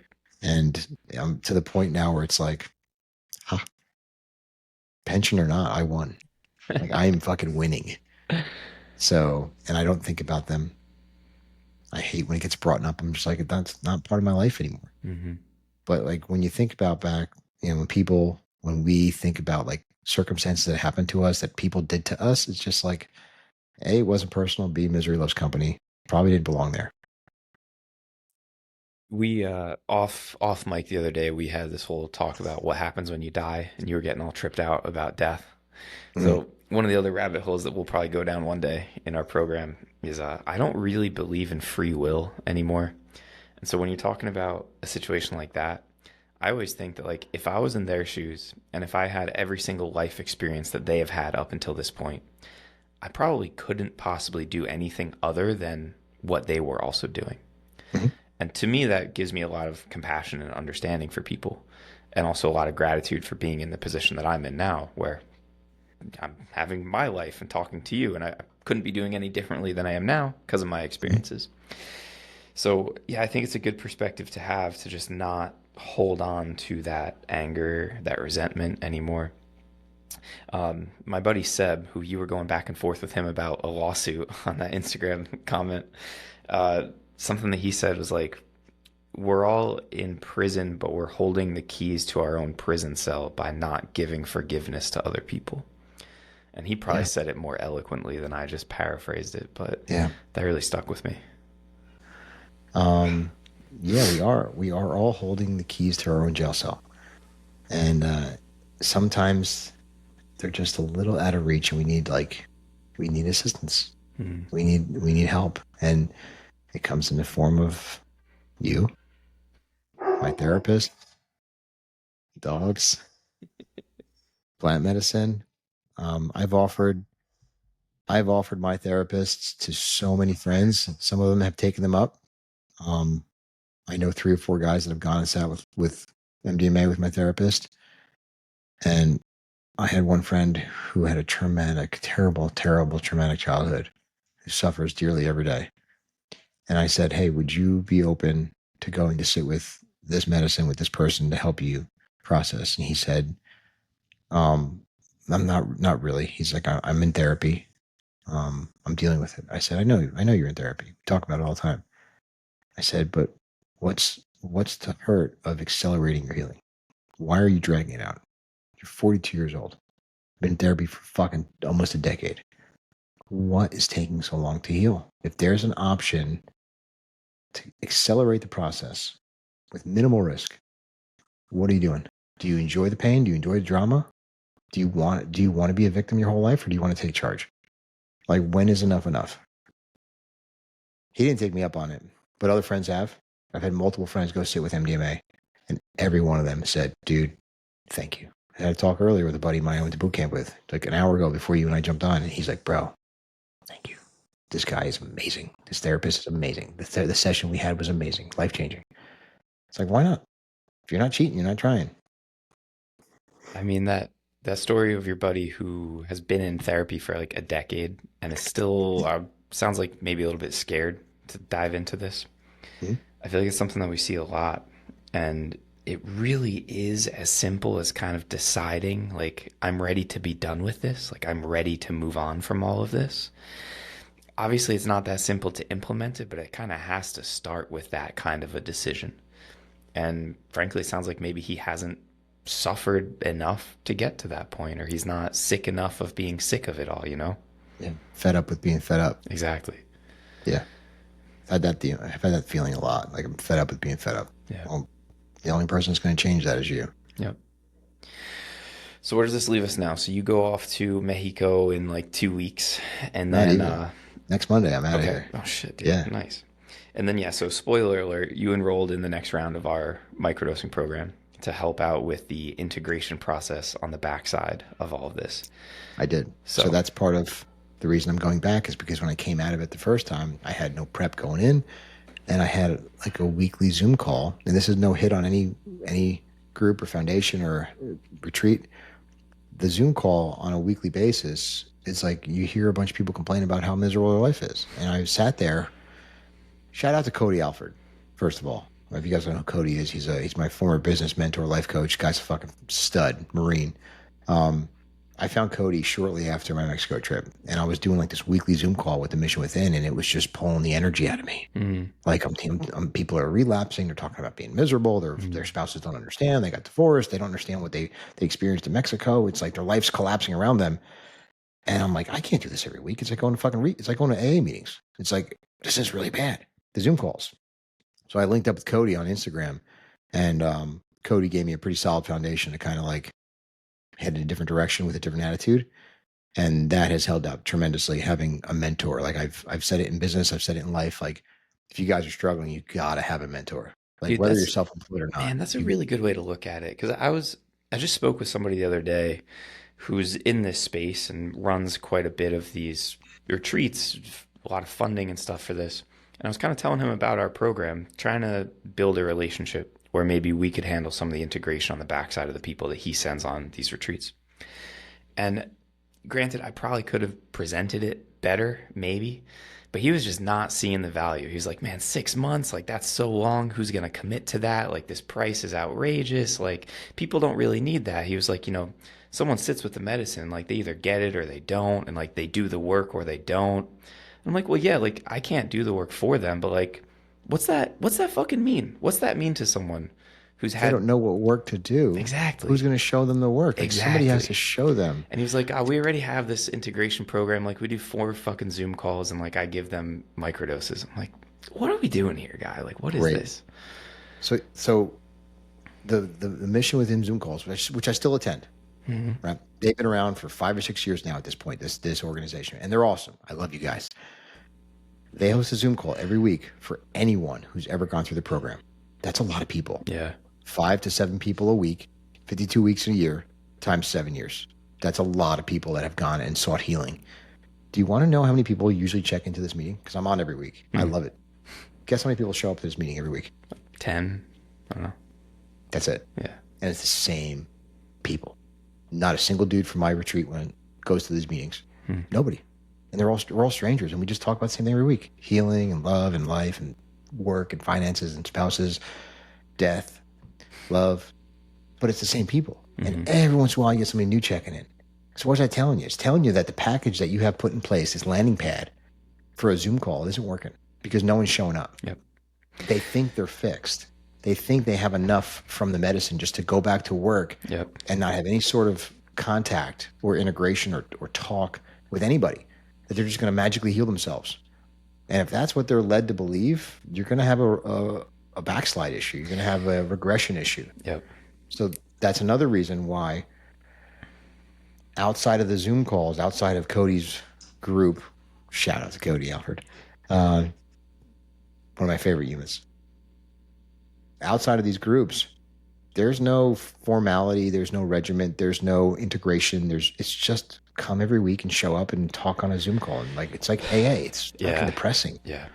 So I'm looking forward to going to Mexico again and tying that in with a really well planned, well put together regiment of whether it's microdosing or just integration. That's kind Fuck of yeah. what I'm looking to do. Like it's going to be a much better thought out plan this time. Absolutely. I mean, there will be a plan this time, and Yeah. a highly effective one.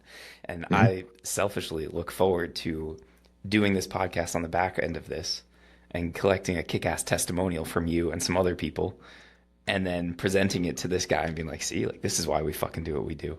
But that's Yeah. just me selfishly wanting to prove him wrong. Uh, man. So, how are you feeling about going to Mexico? You said that you have like you got like 5 intentions written out or 5 questions or something like that. Yeah, there's 5. They want me to present tomorrow. I'm meeting with my coach, Lindsay White, who works with MVO. And she wants me to formulate 5, not so much questions, but areas of my life that I want to work on. Okay. And I've got 3. And I think I added the last 2 last night. I've got my marriage. I've got my childhood trauma. Mm-hmm. I've got some spirituality stuff I want to dig into.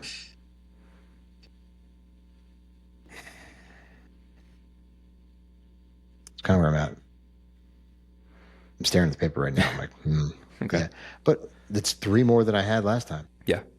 You know, like, And we've got our chat sometime, our like first call for our program. So maybe something else will come out of that. Some other questions. those are my big 3 ones, though. I mean, that's enough. That's plenty. Like, I want to dive into the other half of my energy in this house. You know, like really see how I've affected her and hurt her, and how I can become a better person.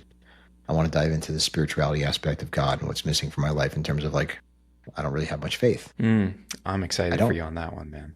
because of my whole getting abused in Catholic school as a Yeah, kid. And then when I went overseas, like I didn't go to combat in Iraq, but I was in every fucking third world country you can name. When I saw the shit that I saw in other countries, I completely abandoned my Catholic faith. I was like, there's no fucking way that we are right and they are wrong, or that they are right and we are wrong. It's just not happening.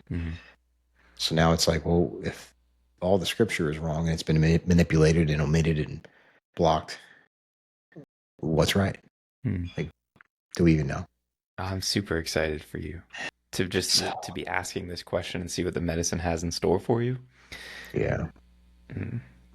And there's a bunch of childhood stuff. I want to bring photos. I'm gonna bust it out. Hold on. I want to bring photos of young Michael, Cool. myself, printed to Mexico with me, like on my journey. Nice. Look at that dude.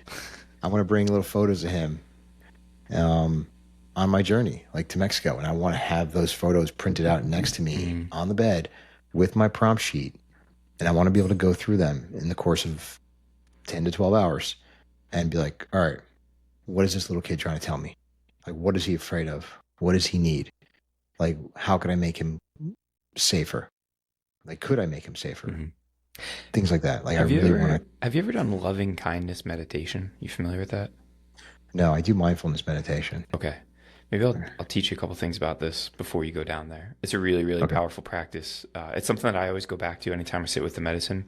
Just like when I'm just kind of like bored, you know, like waiting for the come up or something, or like you're not actively receiving downloads. It's like just a good place to put your brain because it's just focusing on putting out love. But then it's a very specific process where you go through almost like a Rolodex of different people. You start with someone you really love, like your partner or your dog. And then you switch to like a close friend, and then you switch to like kind of an acquaintance or someone that you see at the store, like kind of a stranger to you, but somebody that you know. And you see if you can send them the same type of love that you cultivate for your spouse or your dog or someone you really love. That's really nice. But then you go to somebody that you have a tough relationship with, like somebody who's wronged you before. For you, you probably end up on like your mom or your brother or something like that. And then you finish with yourself. And so that's, for most people, that's kind of the hardest one. There's different schools of thought of whether you start versus finish with yourself, but for me, that's always how we approach it in our program. Because like, yeah, I can think of my wife and say, may you feel peace, may you feel love, may you be free from suffering. I can try to think that for my best friend. I could even do that for a stranger. And then, okay, now let me think of somebody that I actually kind of fucking hate. And like, can I still tell you, like, may you feel peace, may you feel love, may you be free from suffering? And if I can do it for this person that's wronged me, why can't I do that for myself? And that's for most nice. people, that's the hardest one. There's a workbook I just started like a week ago. It's called the Mindfulness Self-Compassion Workbook. Okay. It's an actual workbook. Then there's whole science behind self-compassion. It's a type of therapy. And the workbook has me going through writing letters to imaginary or real friends on stuff they've gone through, traumatic experiences, losses of life. And we write to them in a compassionate manner to grieve with them. And then they have us write that same letter back to ourselves in the book. There you go. Yeah, Because sounds right in line with that. We are the judge and the jury and the executioner. Yeah. And I heard something a few weeks ago, and it's like, I could do something wrong, like in my head. I could do something wrong in my action. Whether it's you or my wife, you're going to judge me once or twice. But in my head and in your head, we are judging ourselves thousands of times a day. And we are the mental midget. Mm-hmm. Yeah. I think you're supposed to say mental little person nowadays. We are the little voice now. Oh, man. I'm excited for you, Michael. This is going to be awesome. Thanks, Dave. Thank you. Appreciate you having me on. Dude, I appreciate you very much. And, the other day when we talked about our program, you were kind of laughing like, well, you thought that we were going to record a podcast that day, but you were saying that I should just like record everything I was telling you about our program. And I think I will actually now, especially with everything that you shared. I kind of want to relate what we do. Use that as like B-roll clips for Instagram. Yeah. Somebody had asked me on Instagram, and I don't want to gloss over it because I told you, somebody asked me, like, hey, can you talk about how you met your wife? Oh, yeah. She seems like pretty instrumental in your healing journey. Tell me. Like she's still around after all the shit you put her through. I've told this woman so many times I want a divorce. I've screamed and yelled at broken things. She didn't believe that you were going to go to Mexico. So when she came to you with those 3 options, she figured you were choosing divorce. Out. Gone. That would have been easy for her. Yeah. I would have done her a favor. We met in the gym. 2008. Gold's Gym, Teterboro. Nice. And she thought I was from out of state because she's like, he doesn't blend in. Like I didn't dress like a typical North Jersey Guido. And, 2008, that would have been like tap out shirts and like affliction t-shirts. Yeah. I was just wearing like plain t-shirts with sweatpants, like Marine Corps shit. Like, and she had me pinned. I remember she had a friend come up to me. He's like, hey dude, he's like, you got a girlfriend? And I was like, sorry man, like I don't swing that way. Like I thought he was fucking hitting on me. He was a dude. Mm-hmm. And it's a joke. And he's like, no, not for me. He's like, a friend of mine's daughter is here and she's over on that treadmill and she wants to meet you. And I was like, I looked over and I was like, thanks, but I have a girlfriend. And I did. And then a few months later, I became single and I went up to her in the gym because I was working there. And I was like, hey, how's it going? My name's Mike. I'm the manager here.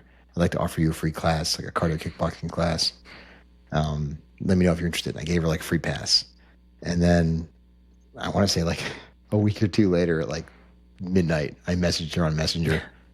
I was like, hey, how was that class? And she's like, uh-huh. It was great. At midnight. At midnight. I was doing a quick checkup, close out these few free trials we had. And we ended up hanging out, went on a few dates. And here we are. It's been 16 years. Damn, really? Yeah. 10 years married. We just had our 10th anniversary in July. We dated for 6 years. That's awesome. Before we got married. Yeah, it was good. Long time. We've been through too much. Has she experienced any of this? Has she done any medicines of any sort? She has, I guess I could say this. She's not like a drug testing fucking. Oh, yeah. She's like a therapist with like a license and shit to protect. She's a psychologist by trade. She's an administrator at a school, so she runs an entire district. All right, yeah, you don't have to answer my question. No. The answer is no. Yeah, of course not. She wouldn't do that kind of stuff. You kidding me? Legal. Why would yeah, no, no, nonsense. Yeah, she just has a degenerate husband. That's right. All right, bro. Yeah, man. Any final thoughts? Anything else that you want to share regarding the medicine in general, regarding your experiences, regarding what's coming up for you next? Nothing for me. I think I shared everything I possibly think of tonight. I wanted to encourage your listeners and readers, or my listeners and whoever's watching this. If you guys have any questions, like on Instagram, whether it's here, Facebook, doesn't matter. Like I'm an open book. At this point, I've got nothing to lose, everything to gain. If you guys are curious, even in the slightest, about like what could be potentially on the other side of that healing journey, don't hesitate to reach out. Like if you don't know where to start, just ask. Mm. It's just that easy. Just ask David, ask myself, ask your yoga instructor, like ask whoever it is, like, hey, how do I start this thing? You can't do it alone. Like you can't just do it alone. I had a guy in my shop today. He's like, my therapy is work. And I was like, what do you mean? He's like, I just love it. I get off on it. I feel so accomplished. And I was like, yeah, I love work too. I'm like, but there's a whole lot more on the back end that like, I always think that when people say like jujitsu is my therapy, I'm like, well, that's good, but that's not actually therapy. That's like your outlet. That's your escape mm, valve. Like that's what's keeping you from actually murdering someone at your day job. yeah, But it's not actually a substitute for looking at all of these things and digging into all of these things. correct. Yeah. Jiu-jitsu, we didn't talk about this. I've trained for 5 years. Purple belt, Enzo Gracie dude. Hell yeah. Managed a school for 4 years. I was a coach, competed, and it's awesome. So you're coming But I to agree. our flow state retreat then in March. Absolutely. Fuck yeah. Absolutely. Um, Jiu-jitsu is fantastic, but it's not therapy. No. This shit that we talked about tonight is it's so freeing, and it really can change your life. It can change your marriage. It can change your perspective on life. It can change your success. It can change your path on life. It can change everything. It's not going to make you a millionaire. It's not going to do that. I mean, maybe. But I'm hoping for that. could be. But it's been, there have been no regrets. It's welcomed. Fantastic. Yeah. Well, I mean, I know I'm going to see you again before your trip, but I wish you the best of luck and see what the medicine has for you this time around. Namaste, brother. All right. Thank you, buddy. Thanks, Dave.